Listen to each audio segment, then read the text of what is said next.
The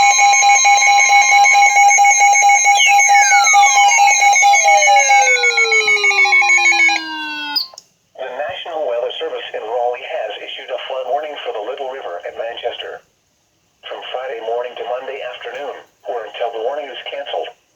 At 6:15 p.m. Thursday, the stage was 12.7 feet. Flood stage is 18.0 feet. Minor flooding is forecast. The river is expected to rise above flood stage by tomorrow morning and continue to rise to near 21.4 feet by Saturday morning. The river will fall below flood stage by early Monday morning. Impact at 18 feet. Minor flood problems begin in Fort Bragg near the water treatment plant.